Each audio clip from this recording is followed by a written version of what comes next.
요즘 핫한 산업을 꼽아보라면은 그 가운데 로봇은 꼭 들어갈 것 같습니다. 그래서 오늘 취재 수첩 생생타임즈 시간에는 로봇, 특히 휴머노이드 산업에 대해서 알아보는 시간 마련했습니다. 이데일리의 김정남 기자님과 함께하겠습니다. 기자님 나와 계십니까? 네, 안녕하세요. 예, 안녕하세요. 로봇, 휴머노이드 굉장히 요즘에는 핫한 산업이라고 앞서서 말씀을 드렸는데 엔비디아도 연초에 로봇 산업을 차세대 산업으로 꼽기도 했었고요. 삼성전자 또 움직이고 있다고 하는데 산업계 동향 어떻습니까? 네, 그렇습니다. 사실 이미 저희 주변에는 로봇이 많죠. 공장 그쵸. 라인에서 이제 부품 조립 같은 걸 대신해주는 로봇 팔도 있고요. 집안에서 뭐 청소해주는 로봇 청소기도 있고, 뭐 식당이나 호텔 로비에서 물품을 안전하게 가져다주는 서빙 로봇 같은 것도 요즘 있는데, 많더라고요. 예. 예. 근데 이제 많은 기업들은 이것은 이제 궁극적으로 나아가야 될 로봇 산업의 그 방향은 그러니까 그 끝은 아니라고 생각하는 것 같습니다. 네네네. 이제 대다수는 사람의 모습을 한 그런 휴머노이드 로봇을 향해서 달려가고 있는데요. 예. 그 AI를 탑재해서 이제 스스로 판단하고 사고하면서 두 팔과 두 다리를 통해서 사람처럼 움직이는 그런 우리가 정말 어릴 때 만화 영화에서 봤던 그런 로봇인데. 아니 근데 궁금한 게요. 로봇을 네. 만들면 네 다리로 만들 수도 있고 그러면 더 안정적일 거고 그런데 왜 굳이 사람처럼 이렇게 하려고 하는 거예요? 그렇죠. 그거는 로봇의 쓰임, 그러니까 장기적으로 로봇은 인간과 노동을 같이 하는 존재라고 본다면, 예. 그러니까 지금 우리의 주변에 있는 모든 것들이 사실은 뭐 반려견이나 이런 것들도 있지만 인간의 어떤 체형이나 이런 거에 다 맞춰서 그 주변 사물들 다 구성이 돼 있기 때문에. 네네. 특히 그 로봇, 그러니까 인간과 비슷한 모습을 하고 인간과 한 공간에서 함께 작업하는 게 가장 효율적이고 생산적이고 가장 잘 팔리겠죠. 그러니까 기업들이 그 휴머노이드 로봇 하드웨어를 만들어서 어떤 기업들에게 팔 거 아닙니까? 그러면 그 팔 때 가장 좀 그 받는 기업들 입장에서도 내 일을 좀 작업을 효율적이고 생산적이게 해줄 수 있는, 그래서 나중에 되면은 이쪽으로 많이 수요가 쏠릴 수밖에 없는. 그러니까 로봇 청소기 같은 경우는 말 그대로 지금은 그냥 바닥만 쓸고 닦고 그렇죠. 하는 정도고, 예. 식당 로봇 같은 경우도 음식을 스스로 집거나 놓을 수는 없잖아요. 그냥 갖다 주는 정도만. 그게 전부죠. 하는 건데, 그런 일들까지도 시중에 나오는 로봇을 통해서 사람처럼 할 수 있다면 그런 게 지금 산업계가 바라보는 어떤 궁극적인 지점이 아닐까. 특히 이제 인간이 하고 싶은 일만 있는 게 아니라 하기 좀 힘들어하는 일들도 사실 많이 있잖아요. 그런 작업들을 로봇이 할 수 있다는 그런 것입니다. 알겠습니다. 아니 그 필요성은 알겠어요. 필요성은 알겠는데 사실 우리가 인간이 움직이는 걸 보면은 우리가 몰라서 그렇지 근육의 움직임이라든지 이런 것들은 굉장히 정교하게 움직이잖아요. 이런 것들을 정말 사람처럼 로봇을 만든다는 거 가능하긴 한 겁니까? 네, 그게 가장 큰 문제입니다. 지금 업계와 학계에서도 이거에 대한 의견이 아직 분분한데, 이제 큰 흐름으로 보면 정말 사람과 같은 휴머노이드 로봇은 불가능하다. 이게 뭐 최근에 이제 수년간 대세였는데, 근데 변수가 이제 최근에 우리가 지금 눈으로 지켜보고 있는 그렇죠. 생성형 AI라는 게 있잖아요. 네. 그 스스로 학습하는 그 생성형 AI의 발전 속도가 너무 빨라서 로봇 업계나 이 산업계 전반에서 좀 기대감이 커지고 있는 것 같습니다. 이게 좀 당연한 얘기지만 아까 앵커님께서 말씀하신 대로 사람처럼 움직이려면은 이 손가락을 예를 들어서 뭐 얼마나 구부려서 움직여야 하는지, 아니면 뭐 다리는 얼마나 구부리면서 해야 걷거나 뛸 수 있는지, 얼마나 빠르게 느리게, 이걸 이제 반복적으로 새로 훈련해서 구현해야 하는 것이고요. 지금 이제 집중하고 있는 휴머노이드 로봇 같은 경우는 우리가 이제 주로 시각적, 그러니까 얼굴을 통해서 보는 데이터를 가지고 판단하고 움직이는 게 다수인데, 이 사람이 시각만 있는 게 아니고 오감이라고 하는, 예를 들어 뭐 촉각도 있고 청각, 후각 등등 다 있잖아요. 육감이라고 해서 예감 같은 것도 있죠. 예. 네, 그거를 이제 이런 것들을 다 사람처럼 구현하는 게 사실은 이게 가능할까라는 이런 생각들을 좀 사람들이 많이 했는데, 지금 이제 생성형 AI, 저희도 지금 생성형 AI 쓰시는 분들 다 아시겠지만 저희 스스로도 놀라고 있잖아요. 아무래도 네. 네, 그래서 이 발전 속도가 어마어마하게 빠르고 또 어떻게 발전할지를 지금 아직도 정확하게 예측하기 어렵기 때문에 이 로봇 스스로 생각하고 움직이는 이런 학습의 고도화 과정을 통해서 생성형 AI가 결정적인 역할을 한다면은 로봇 산업의 발전 양상도 좀 달라질 수 있다. 그래서 이 지금 한국의 로봇 산업의 거목이라고 하는데 이 오준호 카이스트 교수님이 계십니다. 레인보우 로보틱스의 창업자이기도 하고 올해부터 이제 삼성전자가 그 초대 미래 로봇 추진 단장으로 지금 선임했는데 이분이 하시는 말씀도 많은 사람들이 휴머노이드에 대해서는 좀 의심이 많았고 한 5년 10년 동안은 휴머노이드에 대한 연구 자체가 거의 저조했었는데 생성형 AI 때문에 다시 매우 적극적으로 바뀌게 됐다. 이렇게 지금 말씀을 하고 계십니다. 확실히 빙하기를 건너서 분위기가 달라진 건 알겠는데 그런데 만약에 이걸 구현을 한다 그래도 한 대에 뭐 1,000억 원이다 이러면은 아무런 가치가 없는 게 될 거 아니에요. 그렇죠, 이게 그러니까 그렇죠. 상용화가 될 것이냐 안 될 것이냐 이 부분도 관건인데 여기 관련해서는 어떤 견해들 나오고 있습니까? 이게 지금 일단 삼성전자가 아까 방금 말씀드렸듯이 미래 로봇 추진단 신설하면서 뭐 사업 본격화했거든요.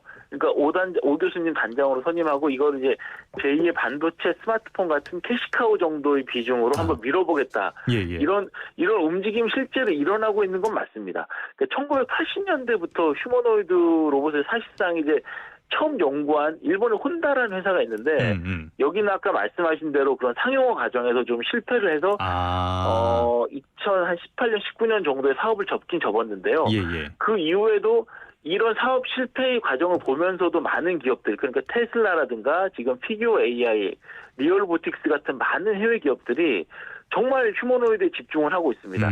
말씀하신 대로 굉장히 초기에 가격이 비쌀 것이고 어느 정도의 가격대로 어느 정도의 수준으로 우리가 그 출시를 할까에 대해서 지금 많은 의구심들이 있는 건데 기업들 입장에서는 휴머노이드 상용화 시점이 오긴 올 것이고 이걸 선점하면은 그때는 이제 수익성 극대화를 할 수 있을 것이다. 네. 뭐 이렇게 지금 생각하고 있는 것 같습니다. 근데 이게 말 그대로 말처럼 뭐 쉽지 않다는 게 좀 있죠. 특히 이제 촉각 등을 통한 그 작업들을 수행하는 게 좀 많은 부분에 발전이 좀 필요하고 그 인체의 심장에 해당하는 그 전기 모터라는 부품도 있고요. 뭐 근육이나 관절과 유사한 그 액추에이터라는 것도 있고 물체를 회전시키는 힘을 나타내는 토크 같은 그런 제어 기술도 필요한데 이건 역시 완벽하다고 보긴 좀 어렵고 아직은 이 로봇이 이제 본질적으로 기계이다 보니까 작동할 때 나는 열들을 어떻게 관리할 것인지 고장났을 때도 어떻게 할 것인지 이런 아주 굉장히 많은 이 과제들이 산적해 있는데 지금 이게 또 설명을 좀 드리겠지만 다른 나라들은 또 굉장히 또 열심히 하고 있거든요. 그래서 그런 것들을 저희가 한번 지켜보는 것도 아주 중요할 것 같습니다. 뭐 전력 문제도 있을 것이고 아직까지 과제는 수도 없이 많이 남은 것 같습니다. 그럼에도 불구하고 말씀을 해주신 것처럼 우리나라는 물론이고요. 일본도 있고 중국, 미국 굉장히 이쪽에 노력을 많이 하고 있잖아요. 미국부터 한번 살펴볼까요? 어떤 노력들 하고 있습니까? 네, 그 기억 나실지 모르겠는데 지난해 11월에 그 트럼프 당선인 시절에 그 플로리다주 마르라고 리조트라는 곳이 있는데 그 주변을 순찰하는 로봇계, 그러니까 사족 보행을 하는 로봇계가 포착이 돼서 많은 관심이 모아졌는데 그 현대차가 갖고 있는 보스턴 다이내믹스의 그 스폿으로 확인이 되면서 주목을 받았죠. 미국은 이미 뭐 로봇을 뭐 넥스트 빅테크로 점찍고 개발이 한창이고 올해 CES에서 뭐 젠슨왕 그 엔비디아 CEO가 물리적 AI, 그러니까 피지컬 AI의 개념을 들고 나왔는데 이것은 이제 생성형 AI의 기능을 물리적으로 구현할 수 있는 로봇하고의 시너지를 통해서 휴머노이드 개발을 가속화하겠다. 이런 의미입니다. 이 지금 트럼프와 이제 브로맨스를 보이고 있는 머스크부터 진심이죠. 아까 방금 제가 말씀드렸듯이 옵티머스라는 휴머노이드를 제가 소개를 드렸는데 키가 한 173 정도 된다고 합니다. 두 발로 걸어 다니고 그냥 인간과 똑같은 그런 모습을 하고 있는 것입니다. 근데 테슬라가 2023년 12월에 옵티머스 2세대를 소개했는데 2세대 같은 경우는 제가 아까 말씀드렸듯이 손 관절 그게 11개의 자유도를 가지고 있다고 합니다. 그러니까 이 정도라고 하면은 인간의 손과 유사한 수준의 복잡한 동작을 가능하게 한다. 그러니까 옵티머스 같은 경우 지금 계란을 집어드는 걸 보여준 적이 있는데 맞아요. 나중에는 이 실과 바늘 깨는 것을 할 수 있을 거다. 우리는 이것까지 가능하다. 그러니까 사실 실과 바늘 깨는 건 사람들에게 쉽지 않거든요. 이거 눈이 침침해서 그렇고. 네, 그렇죠. 이거 그렇기 때문에 이 정도 가능하면은 얼마든지 이제 다른 그 일들도 할 수 있다는 그런 것이거든요. 그러니까 일단 초기에는 이제 공장 일들 같은 거 그런 것들을 할 때 사람보다 훨씬 더 많은 더 나은 생산성을 보여줄 수 있다는 그런 기대감을 가지고 먼저 하는 것 같고 일단 테슬라는 내년부터 지금 기업들을 상대로 해가지고 이거 외부에 판매하겠다. 이렇게 지금 선언을 했거든요. 그렇기 때문에 한 내년 정도부터 시작해가지고 이게 어떤 양상으로 흘러갈지 산업계 전체가 지금 이걸 좀 주목을 하고 있습니다. 알겠습니다. 11개 손관절로 예전에는 상상할 수도 없었던 그런 정밀한 움직임을 보여주고 있다. 아직 갈 길은 멀지만 발전하는 건 분명해 보입니다. 그런데 이 로봇 산업 이쪽에 있어서는 중국도 굉장한 강자잖아요. 중국 산업은 어떻습니까? 네, 제가 정말 누누이 말씀드리지만 중국이 정말 이 테크 쪽에서는 무서운 나라입니다. 이게 한국의 국회 같은 기관이죠. 그러니까 전인대가 네네. 어제 오후에 이제 그렇죠. 베이징에서 폐막을 했는데 이 업무 보고에서 휴머노이드라는 단어가 처음으로 등장했습니다. 그러니까 올해를 휴머노이드 이 대량 생산을 양산을 하는 원년으로 삼겠다는 게 이제 중국 정부의 전략인데.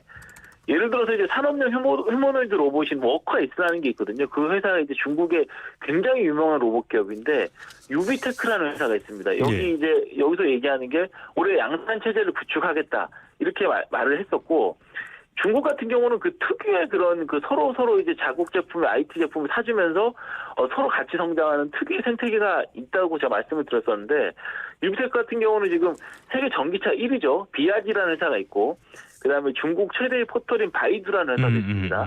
그리고 중국 최대의 그 전자제품을 위탁 생산해주는 그 폭스콘이라는 대만 회사인데 여기도 있는데 여기들과 다양하게 파트너십을 맺으면서 휴머노이드 로봇을 양산하겠다 이런 계획을 갖고 있고요. 예.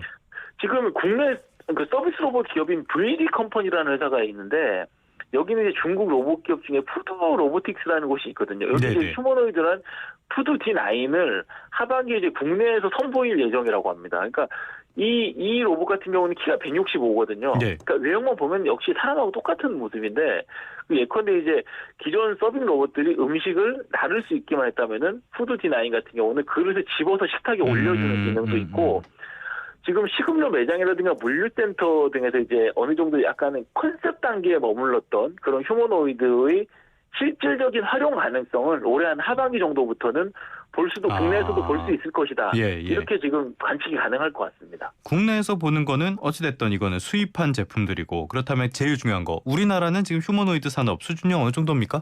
예, 지금 기술 자체도 굉장히 그러니까 미국, 일본, 중국 이런 나라들이 많이 앞서가고 있는데 아직은 좀 걸음마 단계다라는 게 좀 냉정한 진단일 것 같고요. 예. 제가 방금 말씀드린 푸드 로봇처럼 중국 휴머노이드 하드웨어가 먼저 한국에 침투하는 수순을 밟을 수 있다.